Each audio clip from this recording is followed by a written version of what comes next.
All right, well, I'm going to present my screen for you so you can see my slides. So my name is Monica Spillman, and I'm a Google certified trainer. I teach at Lakeside Academy. I'm currently teaching pre-K, but I've taught several things, special education from pre-K to 12th grade. And so this is my second year in Hamilton County. I came from Rome, Georgia. So this is basically all about tips for starting off in Google Drive with some basic tools and Google Classroom, and then just some bonus tips that seem to save people a lot of time. So we're going to go over your browser, your account, Google Drive, a few tips for creating some useful resources, and then just some bonus tips at the end. And like I said, feel free to pop in with either unmuting yourself or in the chat so that if you have a question or you want me to slow down, I can do that. So the first thing I want to share with you is about your Google browser.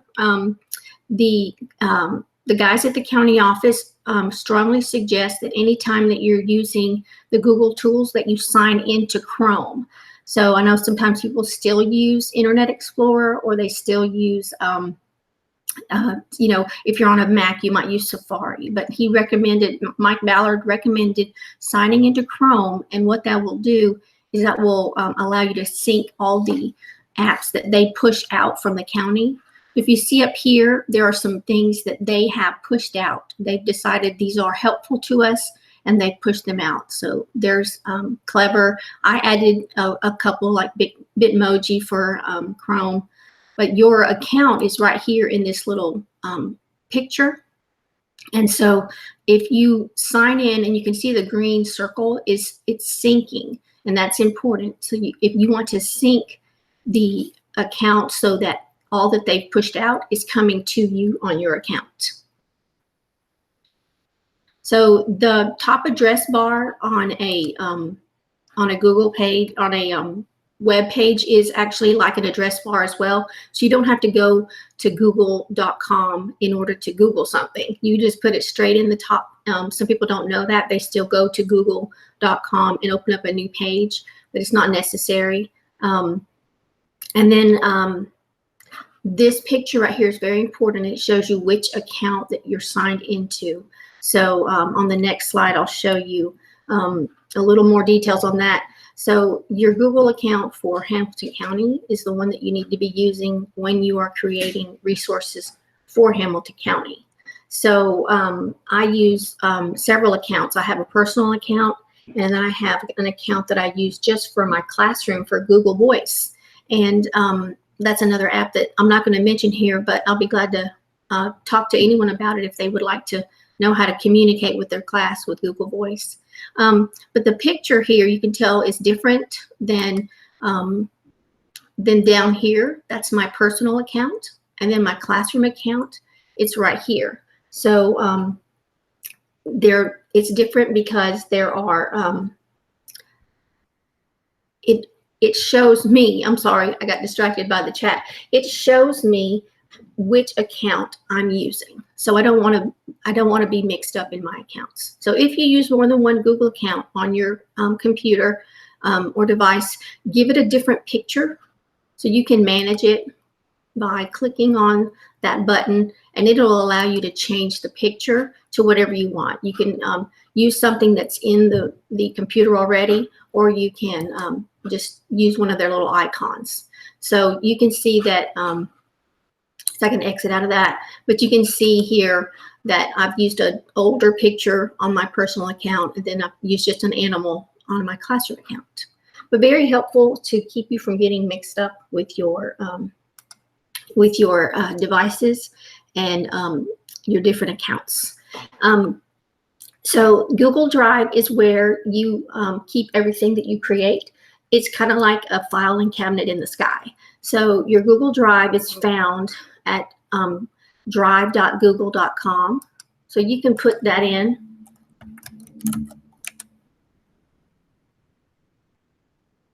And there it is.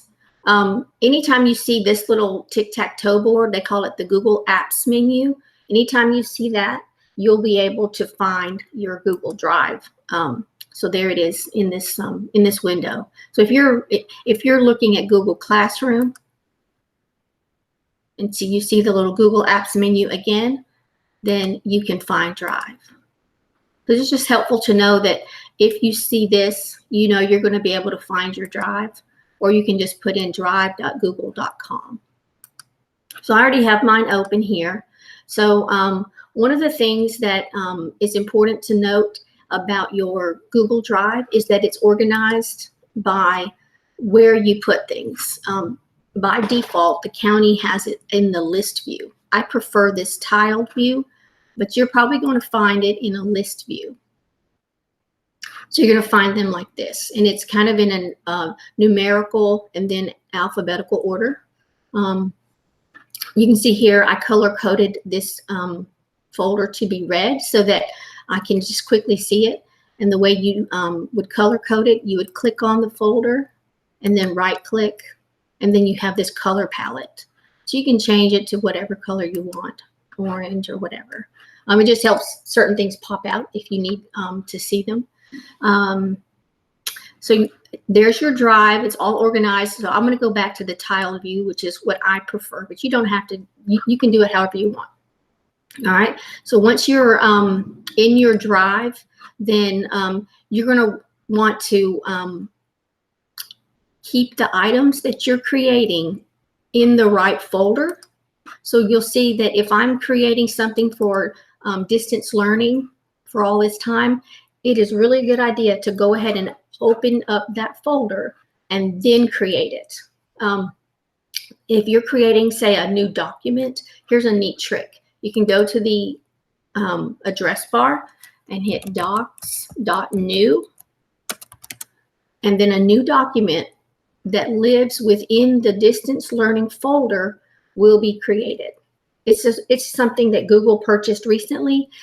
So forms.new, docs.new, slides.new, test it out with whatever you're creating, but it's kind of nice because you don't have to, it's saving you clicks, which is one of the purposes of this session, is to try to help you save time. So I'll do that again. If I don't do anything to this, it'll just go away. So let me do that again. I'm going to go back to my Drive. See, there's that little apps menu, kind of tic-tac-toe board. All right. So I'm going back to my distance learning folder. So if I want to create resources for this, say I want a new doc, or let's try slides this time. Slides, dot new. So that slide is going to come in right in the middle, right in that folder. And now I don't have to organize it. I don't have to make sure that it's in the right place. So I'm just going to make this test. And you'll see that if I go back to the folder, and what's nice is that this will tell you where it lives, this little folder in the top. So it's telling you that it's living. Let me show you. Let me go back to my Drive and I'll show you where it is. Here it is. All right, and then your recent button will show you what you've done recently. So recent doesn't have it organized by where it is. It has it organized by what you've done recently. So if that makes sense. So it has all of your different types. So let's create a folder. So I'm going to go back to the main page, My Drive.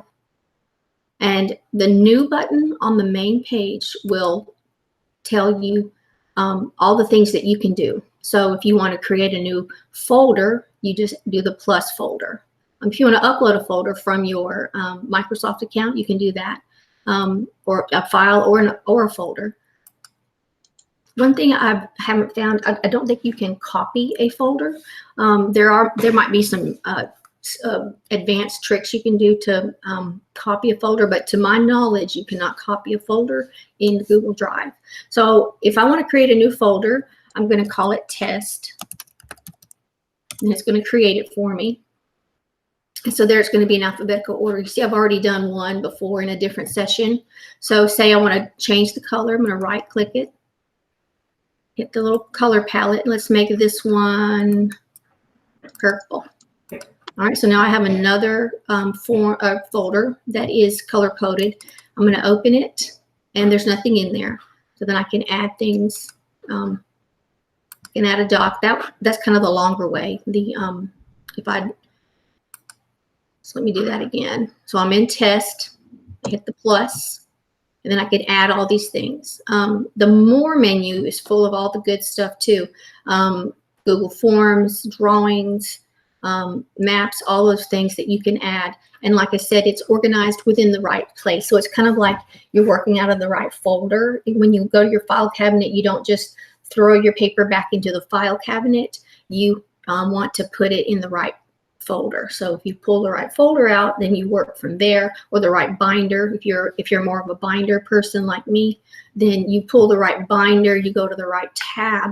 So this kind of keeps you organized in that same kind of hierarchy. So those are the basics of your drive and using the drive for your organization. So does anyone have a question? If they do, just go ahead and chime in, or either unmute or put it in the chat, and I will slow down. I'm going to hide this at the bottom. So just remember that it's best to create things in the folder in which it will live, so that it's easier for you to find it again and organize it. All the tools in the drive are not the same. So there are several different tools. I'm sorry this image is so small, but I think you can see it.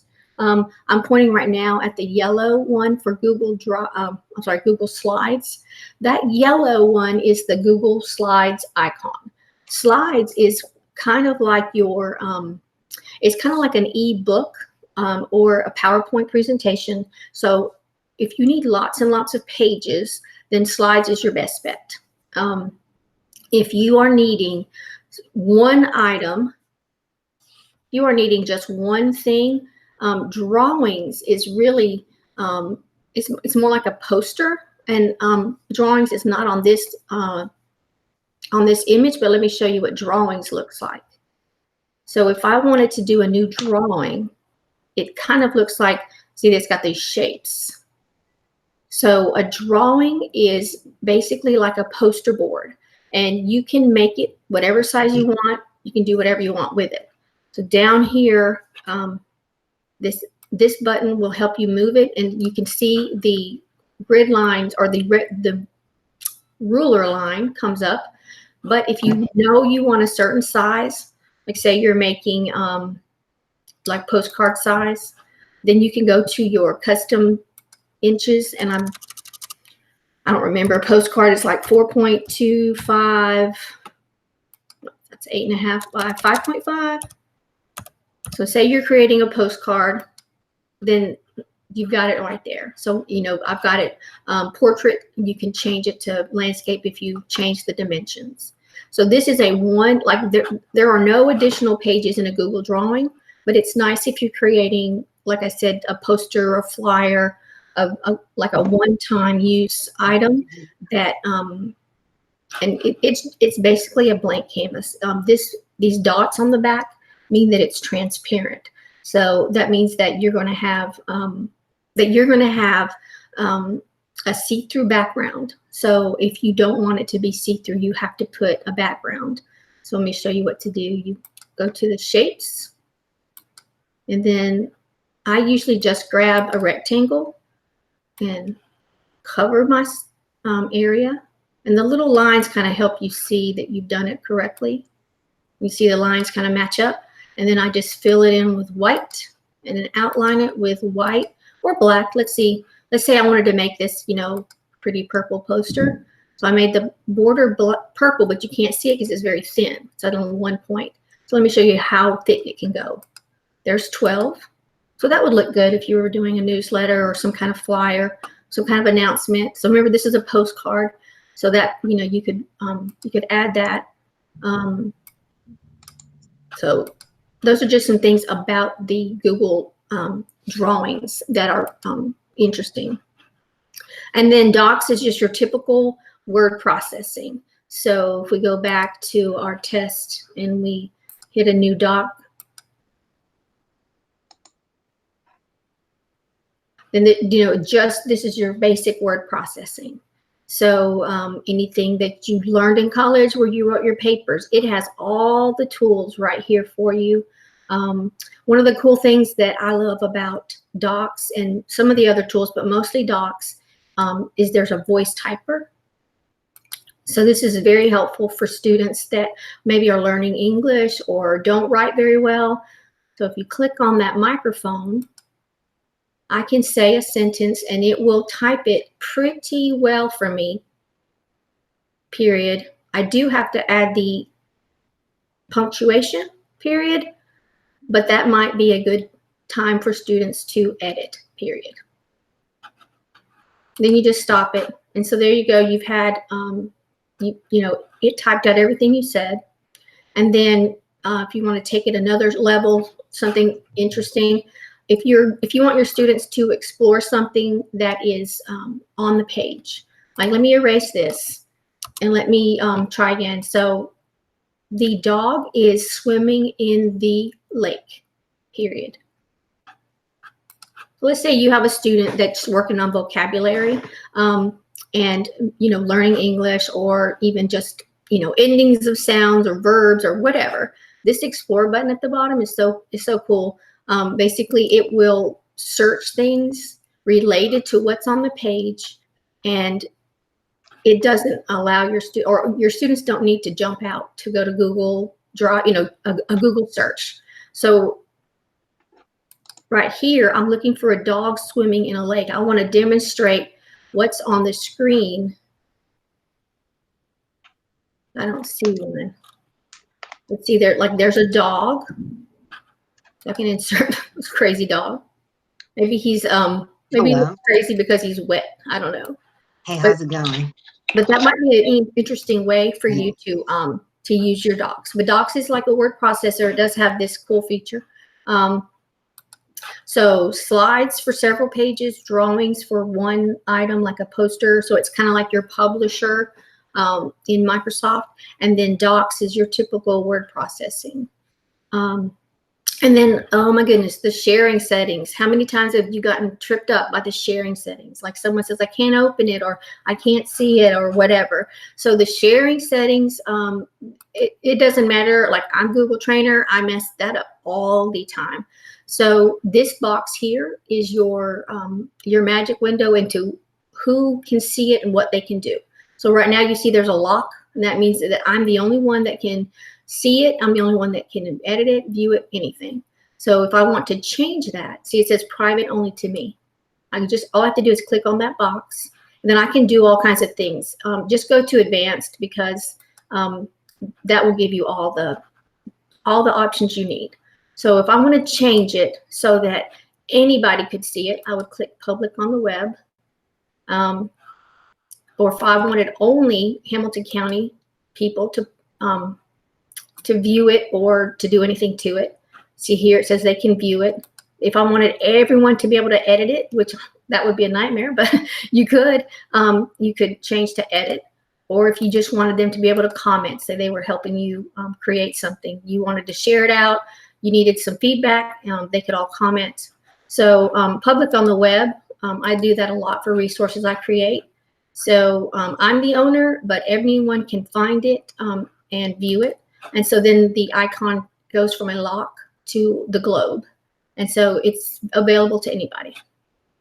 So sharing settings, very, very, very, very important. I always say, first three things to do is make sure you open it in the folder where it's going to live, name it, and decide what your sharing settings are. It's 1, 2, 3, and just saves you time, saves you headaches, saves you people asking for edit access, because if you have to keep saying yes, you have permission, it can be time consuming. It fills up your email box, so it's definitely a time and click saver if you do that. So one, make sure the document is where it belongs in the folder, name it, and then fix the sharing setting to what your purpose is for that document. All right, I'm going to exit out of some of this because I'm good at making a mess with my stuff. Okay, so the next thing I wanted to show you is a way that you can make interactive activities with Google Slides. And this slide presentation was made with Slides Mania. So it's kind of annoying and takes a long time for you to fix, to create a slide that looks nice. I didn't spend a lot of time finding pens and all these things. All I did was I did add this little banner at the top on each page. I just copied it, but I changed the color of it to match what I was doing. So if I pop out of my editor, you can see that this was a slide deck that was pre-formatted for me. All the backgrounds are locked in, and it just had some text boxes I could type in. So like there's this, I could type in there, but I can't do anything with these pins. They're part of the background. So I can't change this notebook. I added, I can't change this little shape to put the title on. So I just added my name on top. But what I did was I added this little shape, a rectangle, and then I filled it with a matching color. So I filled it with green, and then I changed the border to green. And that's here on these things. So let me show you a trick on showing what you're doing on a screen. Say if you're doing it for your students on a screencast or in Meet or Zoom or whatever. So click on the address bar, and don't do it when it's blue or everything will disappear. So click it until it turns white, and then backspace all the way to the word edit, and delete that, and then put in the word preview. And then once you do that, then it comes up the way we've been seeing it, where I still have access to all my tabs. I have access to all of my, the bottom part of my screen, all of that. So I'm going to exit out of the other one. But this is the presentation. It's in present mode, so I can't touch or I can't move anything, but I don't have to worry about missing all of my things, because otherwise it would be in present mode, which let me show you the difference. I'm sure you know that, but let me just demonstrate it. So present, which is what you probably normally do.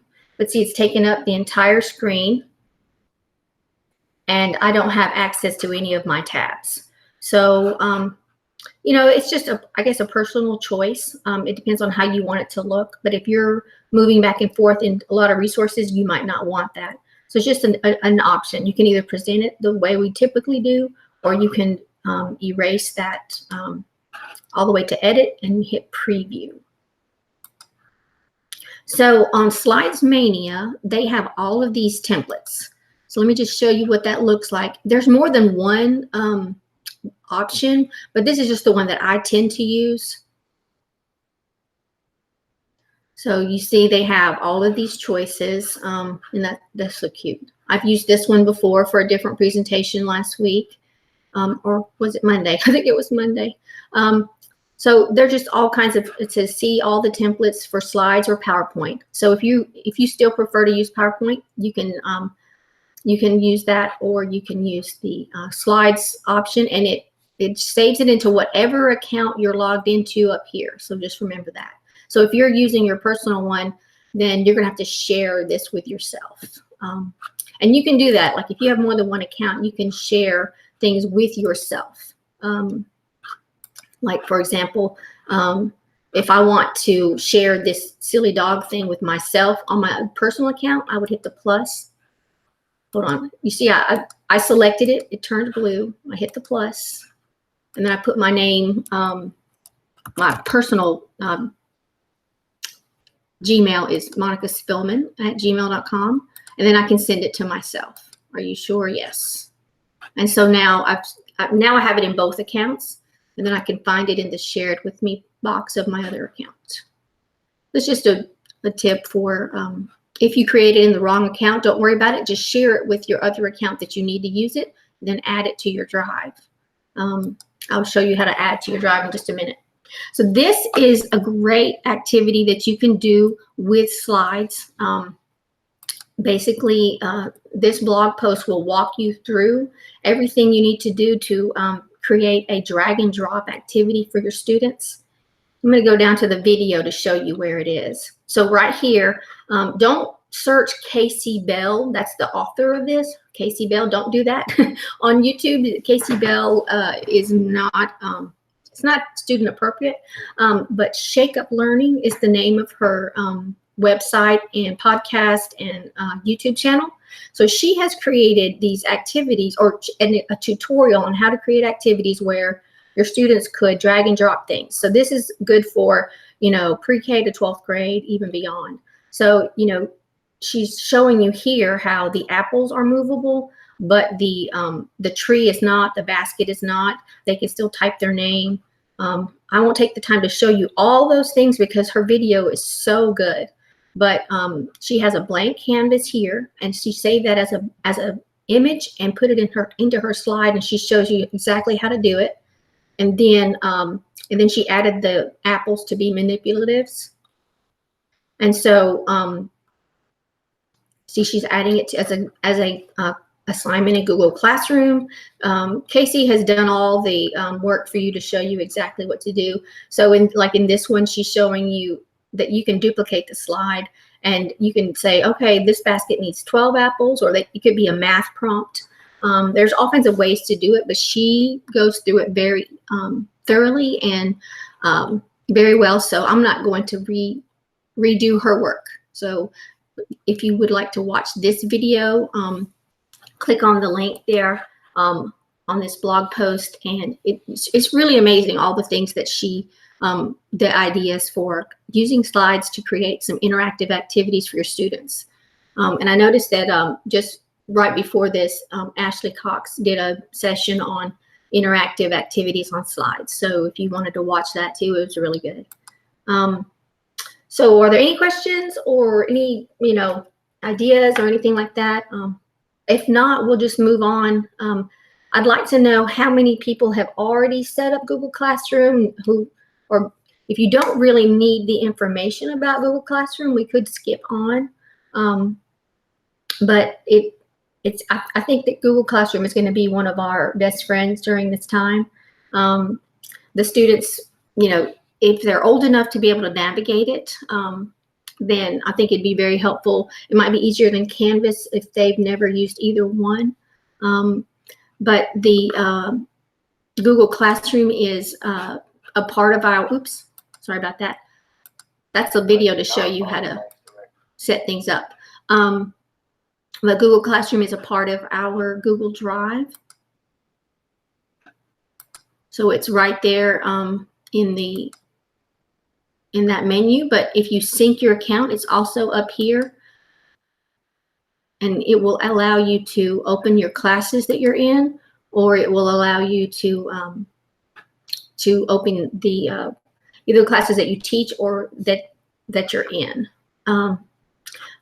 Make sure that if you have not joined or have not created a class, that you join it as a teacher, because if you do not, then it will think you're a student. So like say if you're and you may run into this if you've already joined, say, your school's staff classroom as a student, it may not allow you to create a class. So you will have to ask the county office for permission to be changed back to a teacher. So if you don't see the option to create a class, then that's probably what happened. So if you are going to create a class, you go to classroom.google.com, and then you hit the plus, and then you can create a class. So again, I'm going to call this class test, and you don't have to fill all this out. So all you have to do is give it a name, and the rest of it is optional. If you have multiple classes or preps, then all of that is very useful. So there it's creating our classroom. You can change these backgrounds. So that's probably not super important to you right now, but if you're teaching seniors, you might want to use this. Keep their eye on the prize, their goal. Don't give up just because we're not in school right now. And then if you are teaching younger kids, you might want to find a picture from your classroom. So You know, there you can upload from your computer. So that is customizable if you would like. Your stream is kind of like your Facebook page of your class. So you can put announcements here, different posts, different things. There's all sorts of things that can be found in this stream. And then the classwork is where you would add assignments. So if you wanted to create something, a quiz, that would open up a form. There's all kinds of things. A question is just a basic, you know, like a prompt. So if you want to add materials, it'll allow you to reuse posts from other classes. And then topics is kind of like a unit. So it will tuck things into, it will allow you to tuck things into that. So if we're just creating an assignment, it says you can use all the different types. So I'm going to call it test. All right, and then I'm going to give my instructions. If you would like to give like verbal instructions, you can add a voice file from your Google Drive. Say you've recorded it on your phone and you upload it to your drive. So you could add something from your drive that is a voice file. You could add a YouTube video that is you explaining what you want the students to do. And then this is a very nice option, the create button.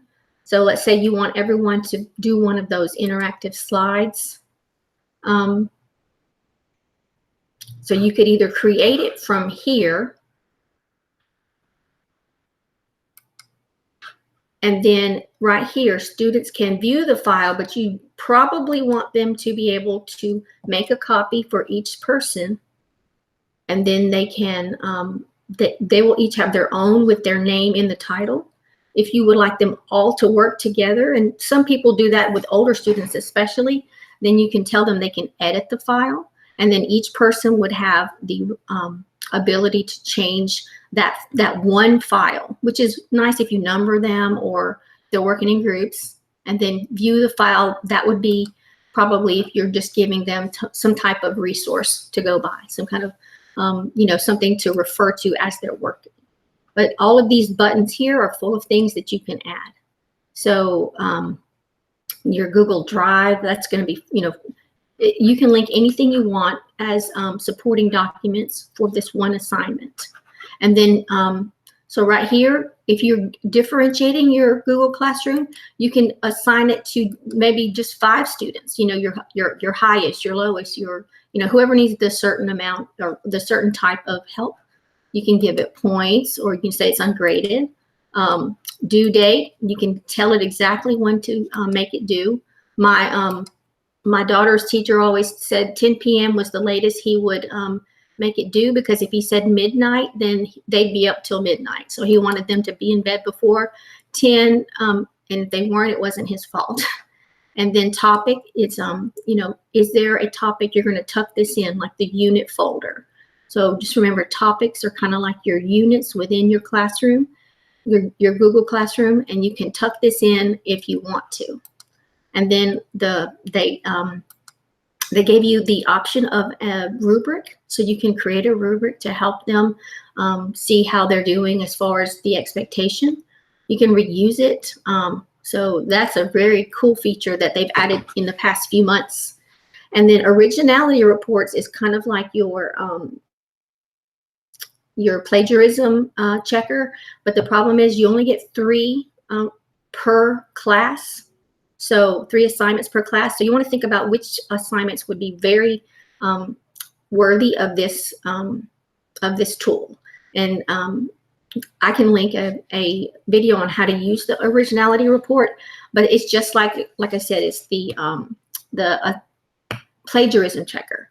So think about which ones you would really want to. If it's a formative type of activity, then I wouldn't worry about it. I think these are more valuable for your summative, your final products, your demonstration of learning. You don't want them copying. It only checks the internet, so it won't check it like if they're sharing information with each other. It's not going to say, oh, this is exactly like Jim and Mike, they have the same work. It's not going to check that within your classroom, but it checks it out on the internet. So that is, and then you assign it. So I just assign that to all my students. So there you see test, it's due tomorrow. And then people, I don't have any students yet. That's where you would find all the people.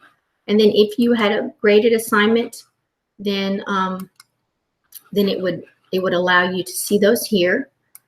And then you have different settings. You can your class code. I forgot about that. So you can display your class code for them to join on a large. That's a large way to show it. So let me show you where that is again. It's in the settings, which it's on every page. So just so you know, in case you were wondering how to share it, you go to the settings, scroll down to general. So class code, display. And there you go. If you wanted to close the class so no one else could join, you would disable it.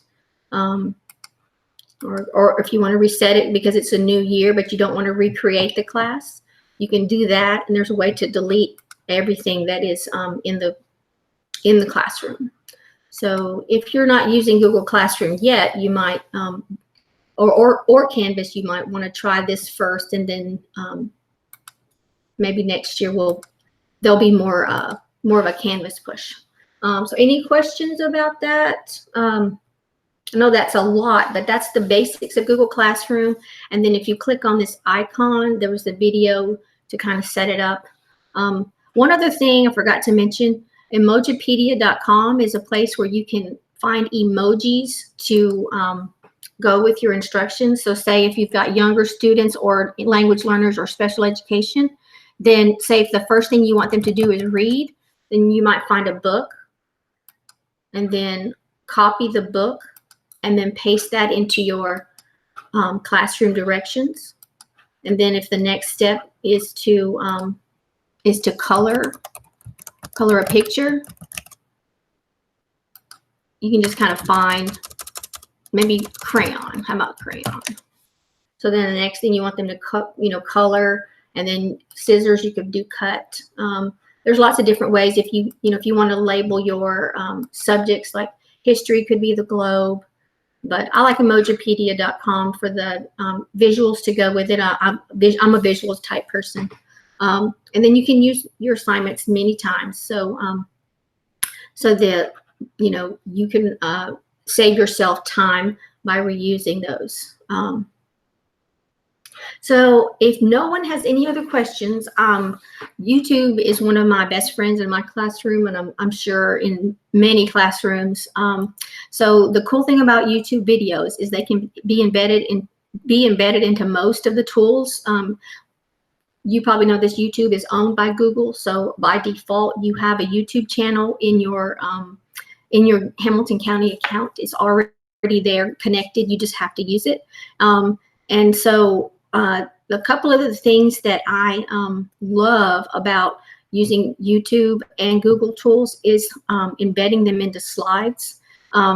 So I'm going to show you a couple of things. Right here, I added a keyboard shortcut list that is very helpful for me. So like as I'm managing my classroom, like say I'm playing a video, and maybe someone gets hurt, or like, because I have pre-K, so if we're dancing, someone falls down or someone counts the wrong number, I want to stop them and kind of fix that misconception, or make sure they're not counting wrong. I can use these keyboard shortcuts to quickly stop my video, or fast forward it, or mute it, or whatever it is I need to do, but I don't have to worry about fumbling with the bottom of the video and this bar comes up.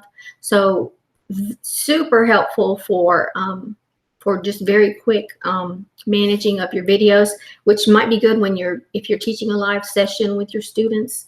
And look, there's a video about the tips, but very helpful to know the keyboard shortcuts for YouTube.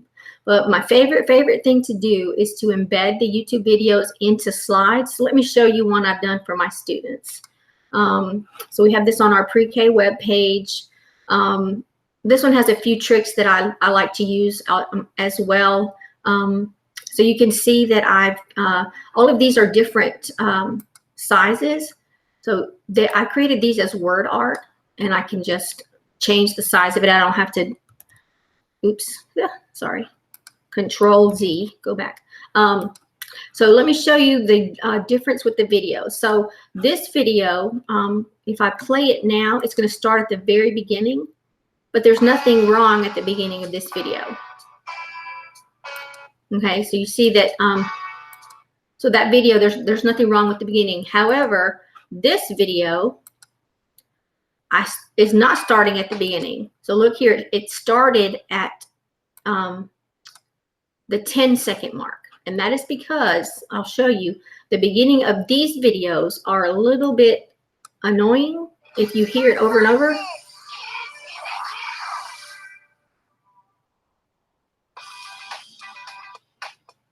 So see, it took, there was about 10 seconds that I didn't need for my students to hear again, over and over again. And so the way to change that, so you click on, well, let's insert a new video. So let's see, I'm going to duplicate the slide because I want this direction to go back there. And let's see, I'm not going to use that video, and it's not the number rock. So let's do count by fives. Count by fives. Okay. So I'm going to go to the insert menu, insert a video from YouTube. So you can do search, or if you already know the URL, you can, that's the address, you can add it there. If you have it in your drive, you can go there.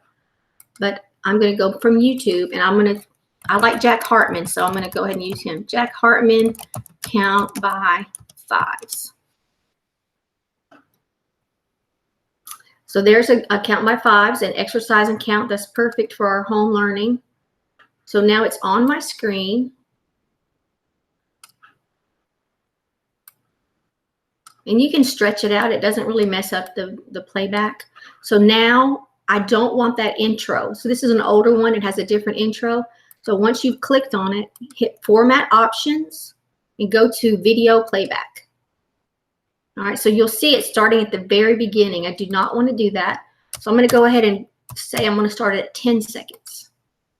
So you see it's still kind of in its intro. Let's try 12 seconds.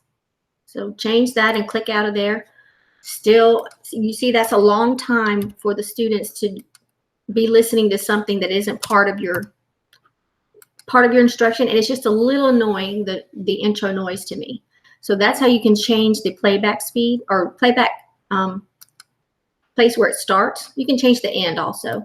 I also like that for chunking up video. Say if it's a 30-minute video and you do not want the kid, you don't want to lose them. So you could use the same video on 7 different slides and only have, 3 minutes at a time. So they could watch the video, they could answer a question about it. So that, to me, it's an awesome tool to use. So now it's embedded. And so if I present this and I play it, it's not going to show the intro. You still have these ads, which is annoying. But you see, he did not start with that big intro. And when it's over, let me try that again. I'll show you. When it is over, this is another great part. Let's see. Let's go to the end, and I'll show you when it is over. You can also cancel out all of this ending business. But when it's over, the videos just end. You do not end up with being on the on YouTube. You're just there in your slide, which is what I love. So I added these triggers. It's just an arrow with a text box linked to the first slide. And so there you go. You're back at the beginning. So then I can do ABC videos. There's a sight word video, movement. So there's a few of those. And then I wouldn't put the trigger on the bottom because this bar keeps coming up. So I need to fix that. So that's your Google Slides, embedding your videos. And then, let's see, no questions. So anybody already used this, or or if does anybody need any extra help with creating the slide deck and embedding videos? I'll show you an example of how we're using this for pre-K. So our pre-K webpage is where we're giving out our virtual lessons and putting our resources. So this slide deck has my lesson plans for this week with my supporting resources. And you'll see down here, I've got those videos I just showed you, and then a couple more that are new and kind of favorites. But this is another example of how I've done the slides. So every day we have a story. We want them to watch it, and we have a response. Well, instead of them being on YouTube to watch the story of the three little pigs, it's in a slideshow just like those videos were. And so they can watch the story, and when they get to the end, it's just over. So if they want to, if they want to do something else, they can watch my videos. They can click here to watch more, but they're not on YouTube. So that's what I really like.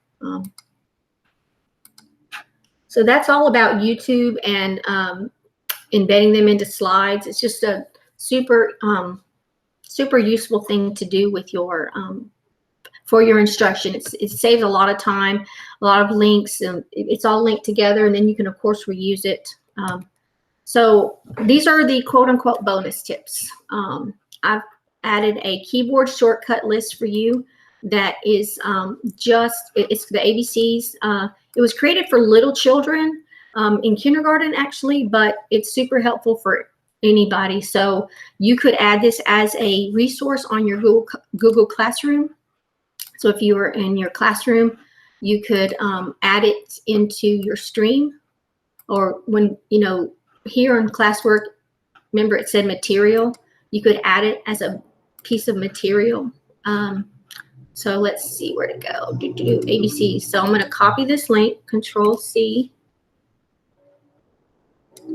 and then I'm going to add a link, Control V, and then you can just call it ABC shortcuts. So you can add that to your classroom. So that's just a helpful thing. There's so many ways to save time when you use keyboard shortcuts. If you triple click something and then hit the Control Shift K, you can quickly add a link. So when I'm making a copy of something, or like say on this, to make these links, I did a Control Shift K trick to add a link to it. So that just saves you some time. The Help tab on most of the docs has a list of shortcuts also. So if I go up here to, let's go to what it's open. Ooh, none of them are open. Hold on, let me open this.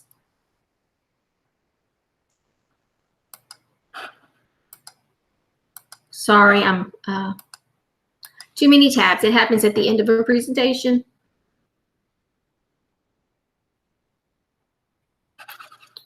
Okay, so in the Help menu, right here, there's a list of keyboard shortcuts also, so your students can find different things that would be useful. So and it's sorted here by section, so if you want to go straight to that. So that's another way to save a lot of time if you are using the keyboard shortcuts. The eyeball and drive, oh my goodness, that's a good one. So again, too many tabs, but let me show you what I'm looking for. If I am in, say I'm in this folder, the distance learning folder, and I want to see, I'm looking for something, I can't remember where it is. Instead of opening every single file one at a time, I hit the eyeball. I have to click on one to select it blue, and I hit the eyeball, and then I can look. So this is a PDF, so I can go up and down. Check this out. If I want to look at the next file, I go to that arrow, check this one out.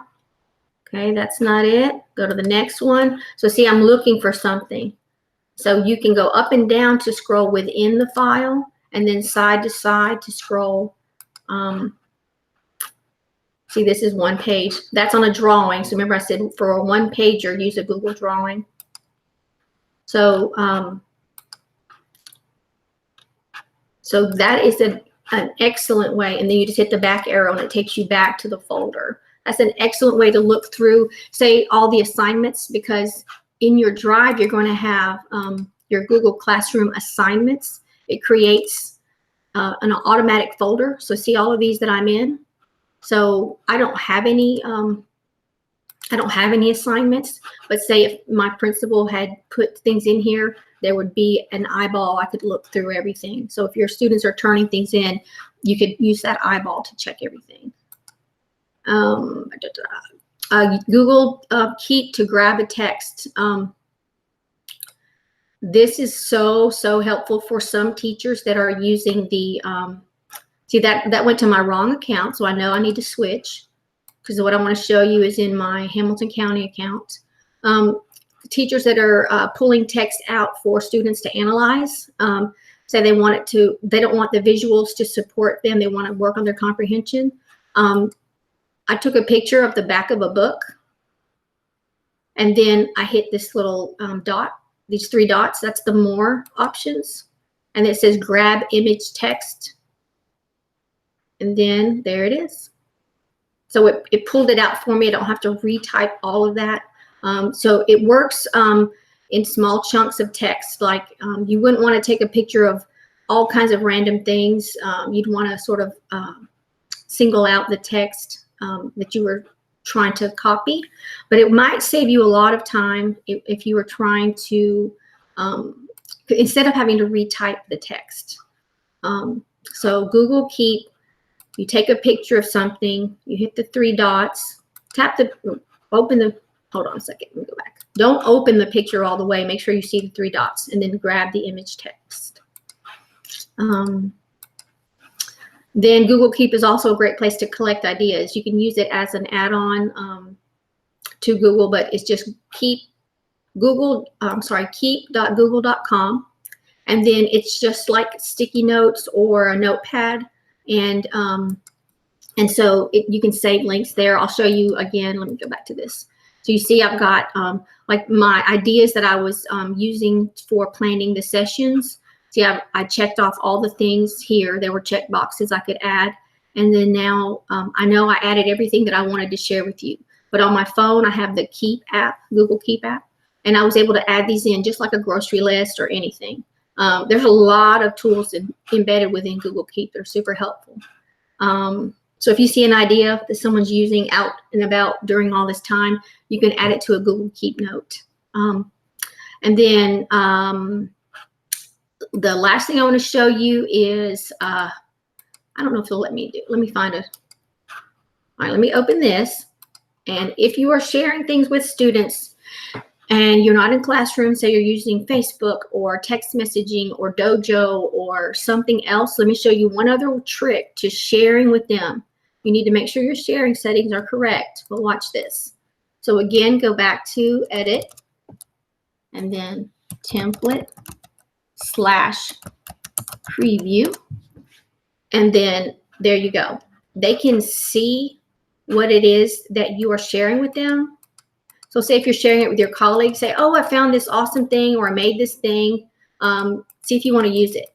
Well, sometimes you can do copy, and then they can't see what you're copying, and then it goes into their drive, which can be messy. If you do this, then they can use the template and create it if they decide they want it. They don't, and then it's theirs. It's not yours. It's not connected. They have their own copy, and see, now it's locked. So now it's only mine. It's a brand new copy of the same thing, same name, but it's mine. So those are just the fast and furious things that I wanted to share with you. Hold on, let me go back. I wanted to also mention to you that they wanted us to fill out a form to get feedback from you on this session, and also just anything that you might need. They have office hours that are going to be open for you on Friday. So if you need some one-on-one help, if you really want someone to walk you through something, talk you through it, they can call you. So if you wouldn't mind, please fill out this form and let me know anything that you need from this. Just give feedback if it was helpful. So just click on the link and it should open a form.